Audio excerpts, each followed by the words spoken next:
my name is Lorna and this is my podcast, Threading Yarn. Welcome back to anyone who's been here before, and a really warm welcome to anybody who's new here. This is a little channel where I share things that I've made, whether that's sewing, knitting, natural dyeing, a bit of quilting, and also a little bit of gardening. I have a dye garden here at home and my allotment, and I love to share little bits about the natural dyes that I'm creating to dye my wool and my fabric. So if that sounds like your sort of thing, then get cozy, get some kind of drink or something, whatever you want to do, project, and settle in. I'm just going to do a little sort of general update. It feels like it's been a while, I think about a month maybe since I've done a video, so lots has been going on here. I've been going to markets, I've been doing a bit of sewing, lots of knitting, lots of natural dyeing, and more than anything, to be honest, lots of time outside in the garden and at the allotment. So I'm going to talk a little bit about the things that I've made and that I'm working on, and a little bit about my dye garden at the allotment as well. But first things first, I'm going to make a cup of tea. I feel like I'm losing my voice a little bit after the market I did at the weekend, and I've been doing a bit of teaching as well. So hopefully my voice will continue for this video. But I'm going to make a nice little herbal tea. I've been really enjoying lemon balm and mint as a combination together recently. My mum made us some from her garden when we went to visit recently, and I really liked this sort of aromaticness of the lemon balm with the freshness of the mint, and they just pair really well together. So I'm going to go pick some of that and make some tea, so I'll take you along for that, and then we can get into talking about some making.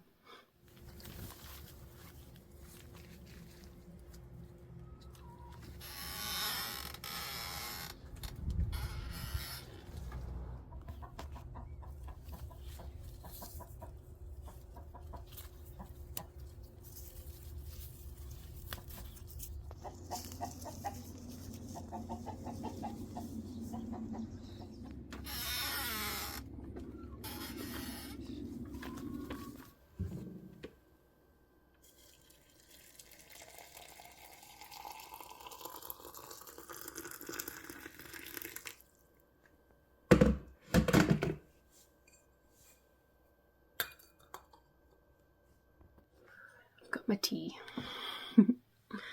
This is a fairly new mug. I did have a sort of orange version of it, which got broken, and I wanted to replace it, but obviously you can never replace a handmade individual mug exactly. But I love the artist. It's little earthquake pots, and I bought them at Stroud Market.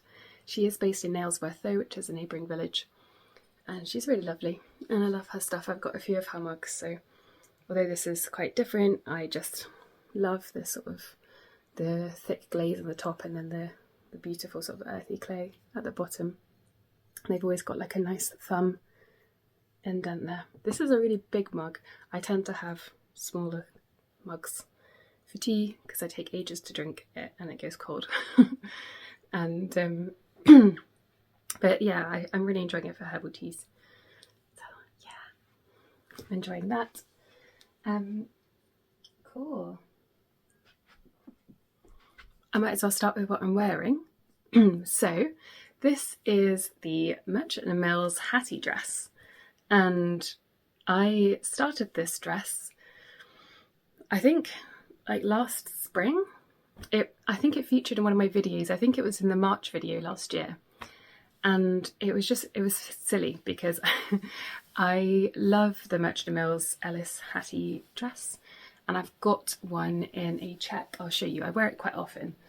If you watch my channel for a bit or follow me on Instagram, you may have seen this before. But yeah, I love this dress. I wear it loads.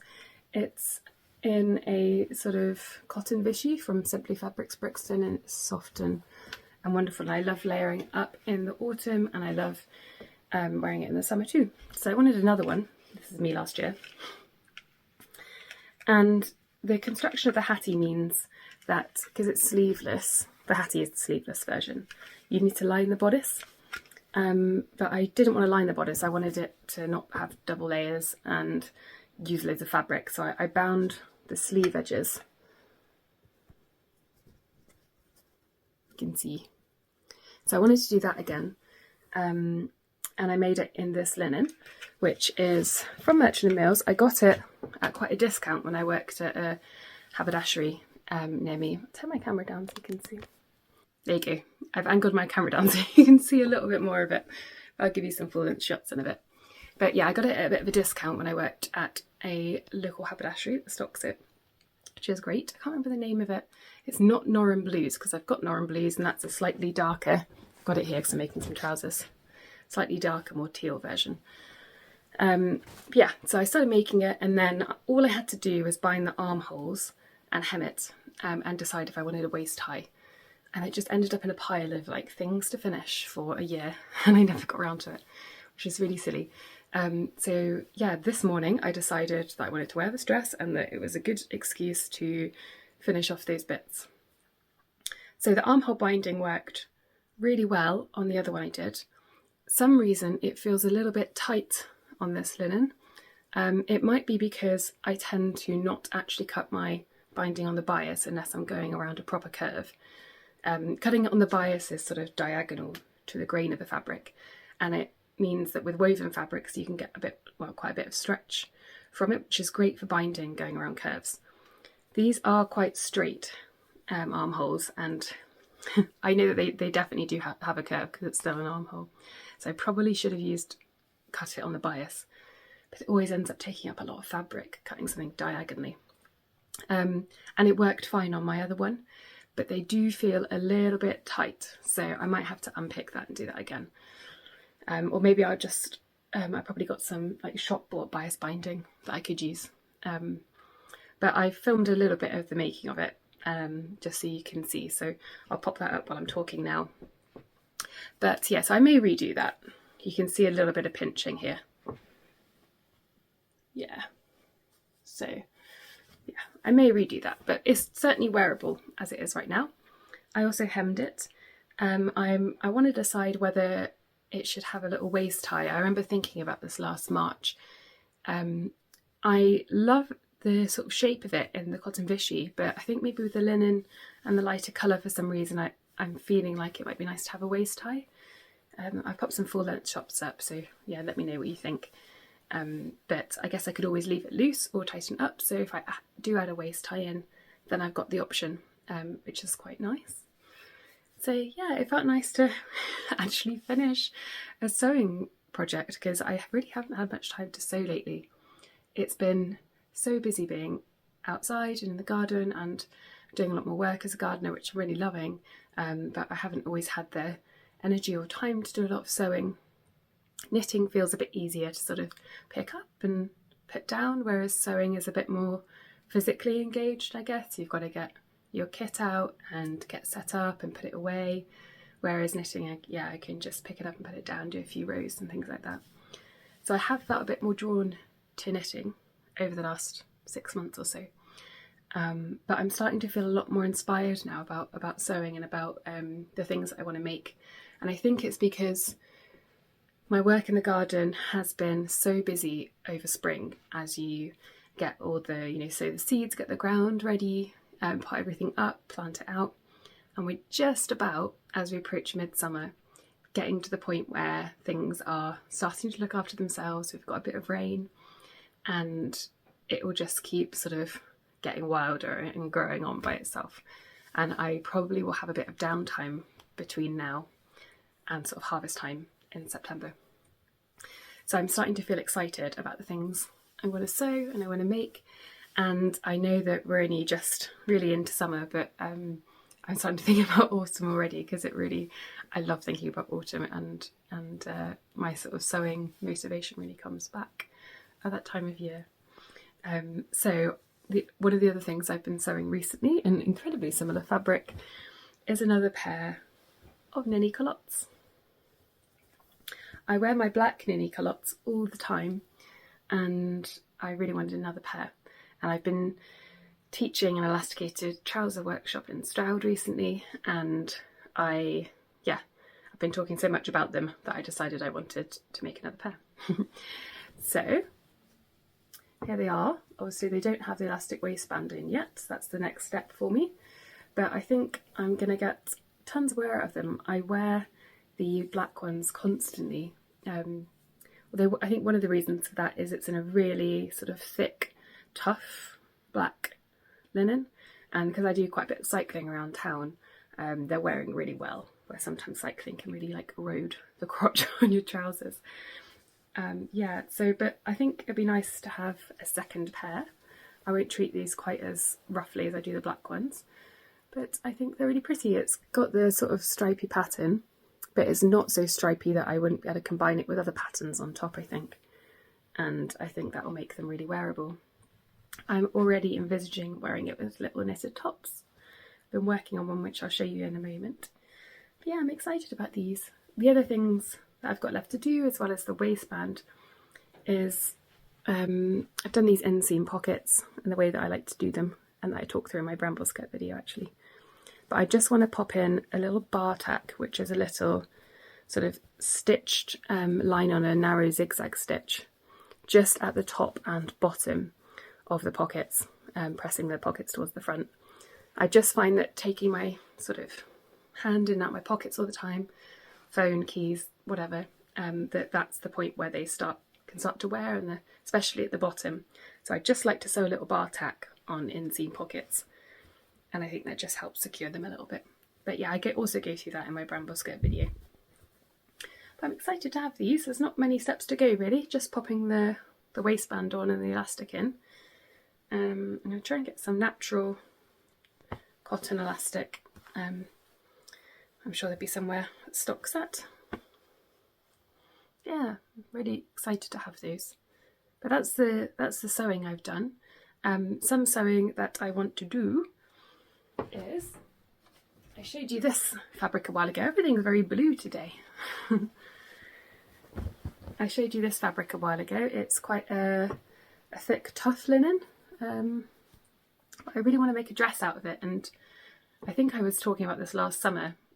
Really haven't got around to many of my sewing plans. But I made a little orange top, what's it called? Oh my goodness. Hinterland dress, and I made it as a top version, just to check the fit of it. And I really liked it. So I thought I might make a sleeveless dress from that pattern. Maybe button down all the way.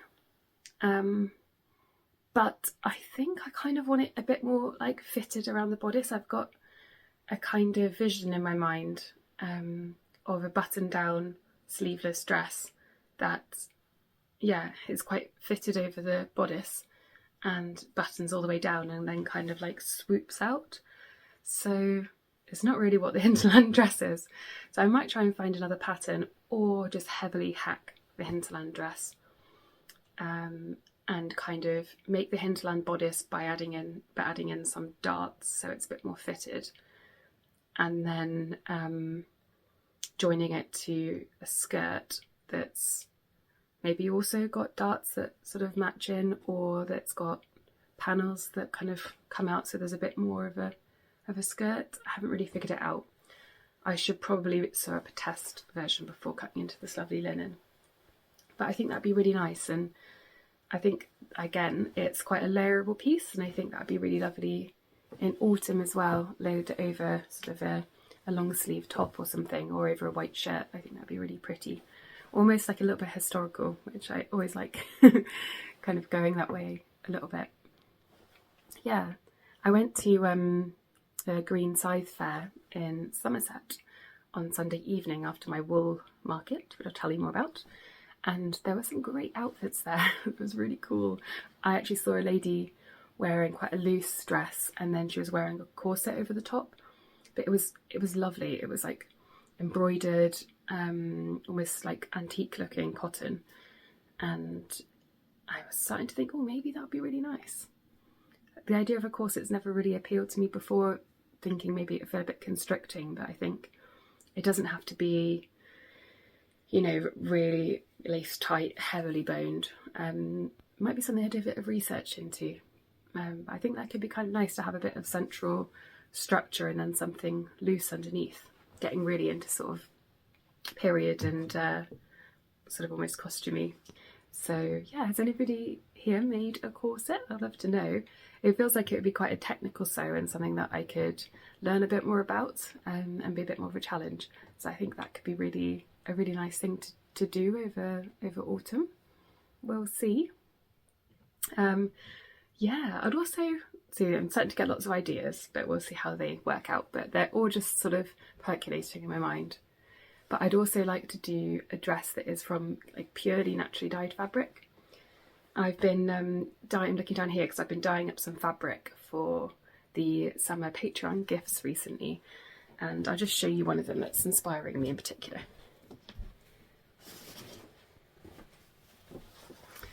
So I'm really enjoying this one. It went in a kutch and then a madder bath and then iron. So the base colour is kind of a pinky purpley grey, and then I used it as fabric to wrap around sorry, I keep feeling like I'm going to sneeze. To wrap around a bundle dyed yarn. And you can see the bits of red onion skin and black hollyhock. And I'm wondering whether it could make a kind of cool, I was thinking like a V-neck dress, either like a wrap dress or again button down or something. Kind of witchy autumnal colours. So I think, yeah. And sort of like what I'm thinking, calling in my mind like dark summer, like a moody summer. But I think that could be quite fun. Yeah, I might try and find the right kind of fabric, whether it's a soft cotton or a linen, and just do a bit of slow dyeing and experimenting to make. I've never made a whole dress from a naturally dyed piece of fabric. I tend to use it for patchwork and things like that. So, and accessories like bags. So yeah, I think that could be really lovely. Now seeing it on the video, I feel like that could work. Some fun ideas.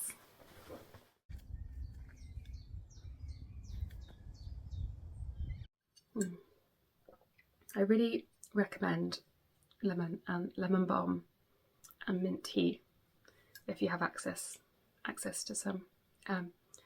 Yeah, you can get mint in most supermarkets or little grocery shops and things. Lemon balm might be a little bit more tricky to come across, but once it's in your garden, it will go crazy. I planted mine directly, kind of knowing that it was going to spread and being happy about that. But the rate at which it spread is massive. But it's in a herb bed, and I pick from the side where it borders the other plants, and it's kind of in the corner against the raspberries. So it's fine, and if needed I can give it a bit of a prune over winter. But we do drink a lot of it, so it's getting whittled away over the summer. And our wild chamomile is flowering now, so we're able to pick that for teas, a fresh chamomile, which is very nice. Cool, so I thought I'd talk a little bit about knitting next. So in my last video I was showing you this Feels Right tee, and I've done quite a bit more of it, which is lovely, and it's in one of my naturally dyed yarns. This was probably the bundle dye that I used with that fabric actually that I just showed you. It has been treated in exactly the same way. It's had kutch and madder, then gone in the iron bath, which kind of saddens colours. It can turn pinks to purple and grey and browns to grey, yellows to greens. And I often do that with my yarns. I really like a sort of moody, muted colour palette. But yeah, so that's what I've done with this. And then I bundle dyed it up with some onion and black hollyhock and walnut leaves. And yeah, I'm really enjoying the effect. It was sort of half dipped more in the kutch and half dipped more in the madder, so you can sort of see where there are patches of more of lilac and then there's more grey and green. But I just wanted to be able to show how the sort of variegated skeins knit up. So something like this, that's a slightly darker madder, and yeah, just wanted to show how it knits up, but I'm really excited. In fact, I'm really not far off doing the ribbing on the bottom and then its sleeves. It's come up slightly bigger than I expected, but it does fit me. I've tried it on by adding in some extra circular needles. But you know what? I actually think it'll be really nice to have it slightly loose. But I think I'm probably just about to see it. I'm probably ready to do the ribbing really soon. But I think it will go really well with these trousers. I think that would be a really nice thing to wear together. I'm really enjoying this actually. It's been very, very simple and easy to just occasionally do decreases down the side. Other than that, it's just stockinette, which has been great when I am, you know, just want something mindless at the end of the day, or I took it to my market and I did a lot of knitting there. Whenever I go gardening away, I take it and I do a lot in the van. Yeah, so I'm really enjoying that. And I'm not far off finishing, which is very exciting. So I've got some other knitting plans coming up as well, one of which is a design, which I've been talking about for a while.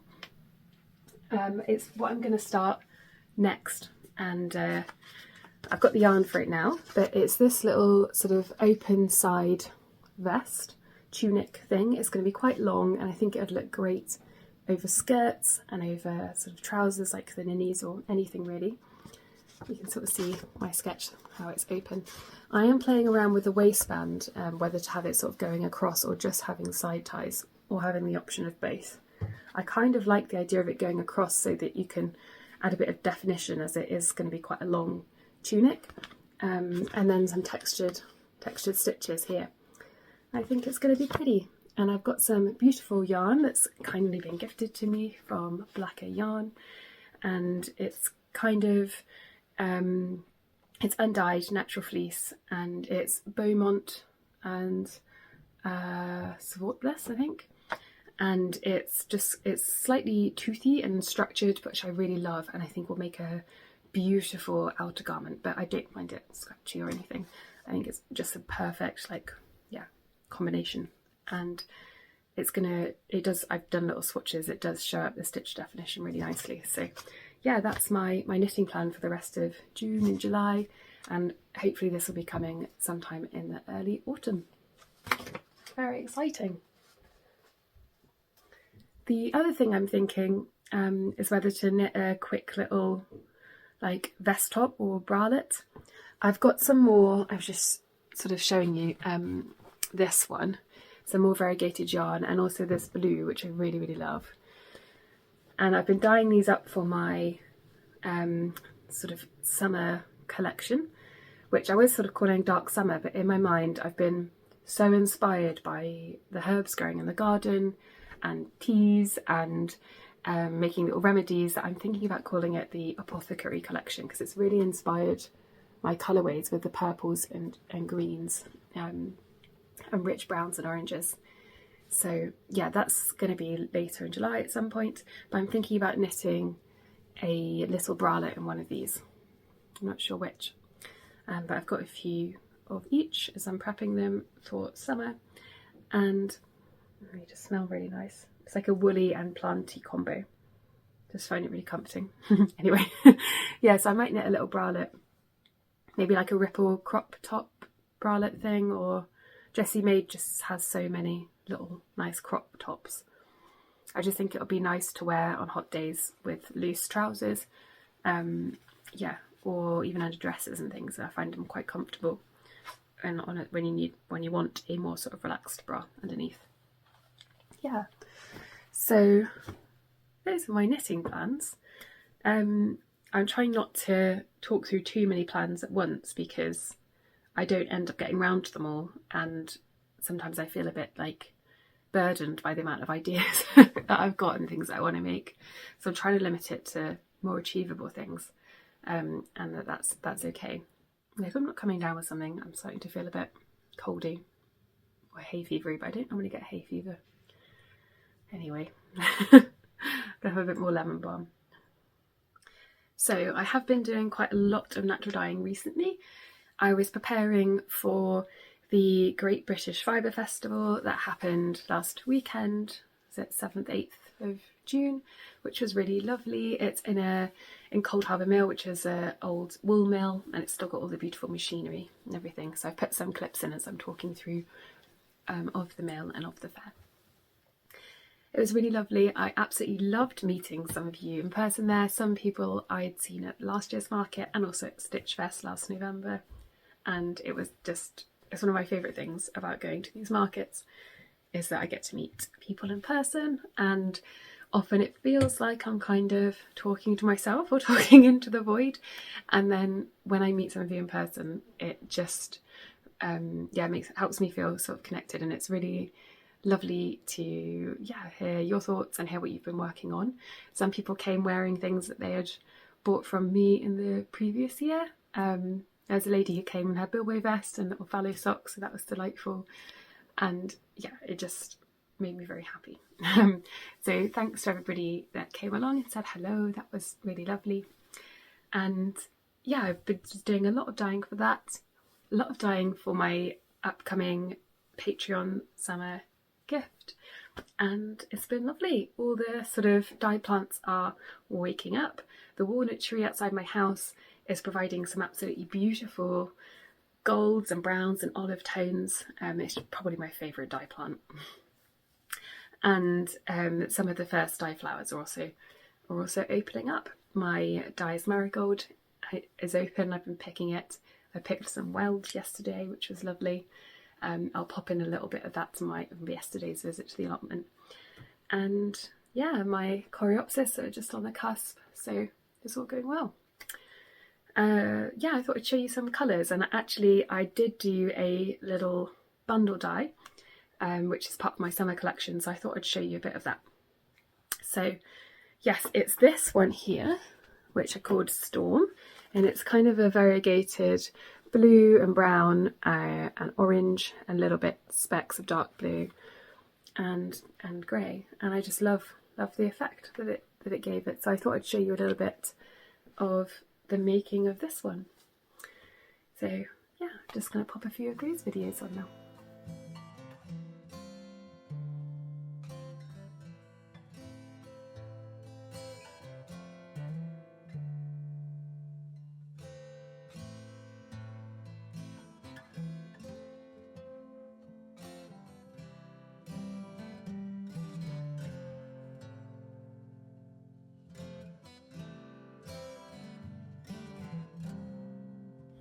Here's a bit more of the Storm colourway that I was just showing you how I dyed.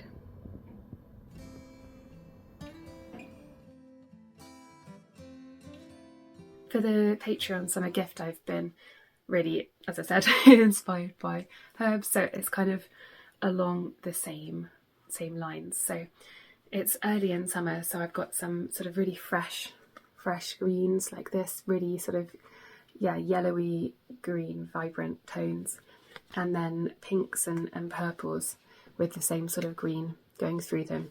And I'm sending out this Corriedale sock yarn this season, a few little mini skeins of those, along with a little illustrated postcard that I painted with some watercolours of a little apothecary shelf. And that's the yarny one. And then I've got some fabric which I'll show you. So this one is almost a bit more like maritime, but I've got some sort of greeny blues and of different sort of depths, and greeny yellows. Oh, it's looking a bit bright here.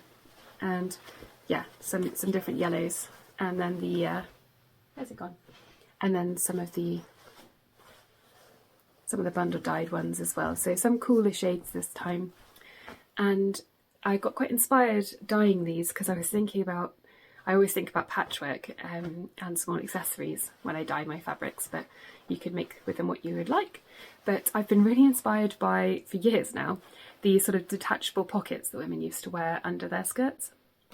And I know that there's a book about this, about the history of pockets, and I really want to get it out from the library and have a look. But I want to make one of those detachable pockets because I think it'd be really great when I don't want to take a bag, like if I'm out for a walk, but I want somewhere to put my phone, or often I pick up leaves to help me identify them, or to just do a little dye test. And it's nice to have a little bag or something to put it in. So I think it would be really, really lovely. And I'm thinking about doing a patchwork one with these fabrics. And I've also been doing some naturally dyed sashiko cotton. So yeah, the fabric box will get a mix of all of that, which I think is going to be sweet. And I'm going to do a little tutorial on making this pocket when I've made one, or a little sew along anyway. But yeah, this is all the Patreon dyeing I've been doing. Thanks to my Patreon members. It really does mean the world to me and make this possible, what I'm doing. So thank you very much. I am also, it sparked an idea because somebody, one of my Patreon members, wants to get started doing her own natural dyeing. So I'm sending her some little undyed skeins and some little dried dye flowers from last year. And I thought I would also start offering that as an option for the seasonal gift, which is sort of 4 times a year. The next one's in the autumn equinox now, which is going to be sort of mid to late September. And but yeah, I can start sending you undyed skeins if that's what you prefer. I can only send plant materials to the UK because you can't post, you know, plant materials internationally without lots of paperwork, I imagine anyway. So yes, the dye materials at least will be restricted to the UK, but the undyed yarn I can send to anybody, or I can do a mix. Basically, when you join, you can just send me a message and let me know what you'd like for your little quarterly gift. Yeah, I love putting them together. It always feels like it kind of sums up the season for me, what the colours I decide to create and the sort of feeling behind it. And I love sharing that with you. So yeah, I hope you like your box if you're getting one of those.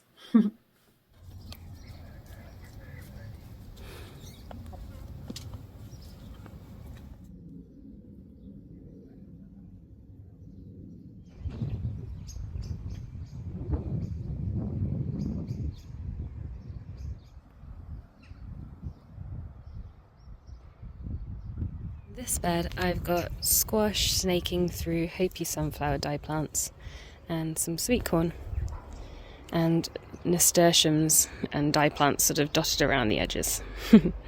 I'm hoping the squash will just fill up the ground cover of this area. I've got some new woad in there. These are also Hopi sunflowers, some rainbow chard, some dwarf or semi-dwarf beans. They got a bit munched. Oh well. And then over here, this is my herb bed. My muskmallow is starting to flower, which has got these beautiful pink flowers that the pollinators really love. And this big velvety plant next to it, this is marshmallow, which is very exciting. I might actually try digging up some of the roots this autumn winter and making some homemade, homegrown marshmallow. That would be super fun. And then we've got some little dyer's chamomile down here. We'll see how they do. I've got some dyer's marigolds, which I'm going to pick today. Some weld, which is already flowering. Should probably pick that soon. Got some nice tall spikes of it. And then my hollyhock, which is also starting to be about to flower. Yeah. And the coreopsis is starting to bud, which is very exciting. That can give anything from a gold to a rusty red. That's doing quite well this year. Got some nasturtium next to it, and you can see my courgette and squash plant behind. I've also got some black knight scabious, which is a new dye plant to me, and I'm excited to try it, especially in bundle dyes, because I think it will do a similar job for me as black hollyhock and give some really nice sort of purples, blues and blacks. Here's my muskmallow and my thyme, which is also starting to flower. So the valerian is flowering, that's this white flower. You can use the root for lots of different medicinal things. And here's angelica. Everything's kicking off. Oh, there's a train going past. Currently raining, so I'm hiding in my little homemade pergola. I went in this honeysuckle, which has sort of grown all around it, and created this wonderful curtain. It just smells incredible. So I'm just looking at my herb garden. through the honeysuckle canopy.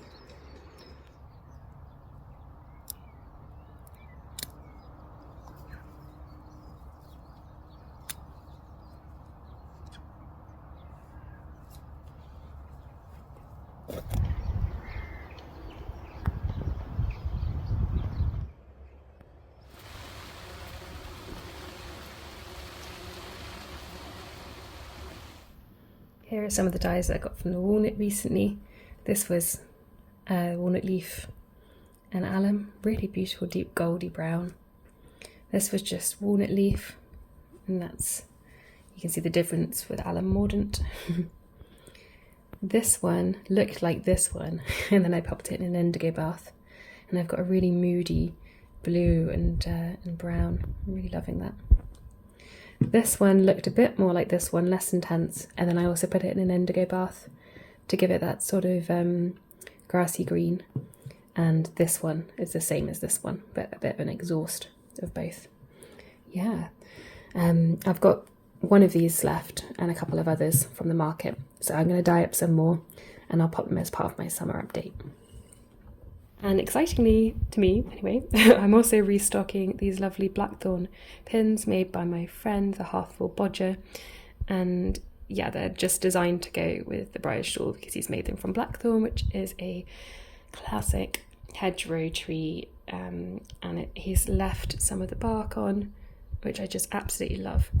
And I think it pairs really nicely with the hedgerow yarn. So yeah, I've put a few of these on my website too, so if you're interested, they're on my website, and which the details of which are in the description. And yeah, there'll be some more as well in July, so no pressure. So I thought for my next video I might show you a little bit more about my natural dyeing, and I'm going on a lot more sort of mindfulness walks. Well, I'm trying to anyway. Trying to fit it in. I haven't so much over the last few weeks, but I thought I'd take you on a little walk with me, and I'll pick some dye materials. I think probably from the walnut tree because it's one of my favourites. I also want to experiment with birch, so yeah, I thought I'd pick some dye materials, and then it would be a very quiet, I did one like this recently, sort of like a quiet craft along video. It'd just be a quiet walk with sort of ambient sounds while I pick some materials. I'm thinking about telling a folk tale as well, linked to the area or linked to what I'm picking. Bit of a fibre folk special. And then my plan is to come back home and do a little bit of dyeing and showing you that. So it'll be quite slow paced, hopefully quite sort of mindful and meditative, and a bit about sort of the landscape, folklore and dyeing. So yeah, a little bit of a change of energy from this one, which I think is nice to sort of break up the update videos a bit. And yeah, I had a really nice response from my last one, so I've been excited to do another one. So hopefully that will be in a couple of weeks. And then I've got the summer solstice retreat coming up at the end of this month, which I'm really excited about. I'm going to get to meet some of you there as well. And Lucia and I are just having a lovely time putting together the final arrangements for that. So that's going to be very exciting. Yeah, and then July and August, I'm probably going to take it quite slow, pottering around the garden, working on my vest design, and hopefully renovating a camper van. We have not yet bought one. We've had a series of failed attempts to go and view them, where the garage closes early, or they can't find the keys, or they can't turn the car on, or it's been a bit of a farce. But yeah, I'm hoping we'll buy one soon, and then I can show you a little bit of the sort of softer side of the renovation, in terms of making the seat cushions and curtains and things like that. So yeah, that's my summer plan. Taking it easy over July and August, I think. Having a bit of rest from the solstice onwards, because autumn always feels quite busy again. So I'm just kind of feeling my energy shifting through the season and trying to sort of follow that. I'm finding spring quite intense and busy, which is okay. Lots to do in the garden, lots of things to start prepping for dyeing. summer feels like hopefully a little bit of a relaxing into the sort of period of abundance, I guess. Fingers crossed for the allotment, we'll see. And then autumn again sort of picks up with the harvest, and my making just intensifies quite a bit. And then hopefully winter is a bit more of a time to rest and to reflect before the next sort of growing year. That's kind of how I'm feeling at the moment. I think that sort of balance is working okay. We'll see. So I'll probably find myself doing lots of gardening and things in spring, and hopefully more workshops and teaching and things like that in autumn. And we'll see how that goes.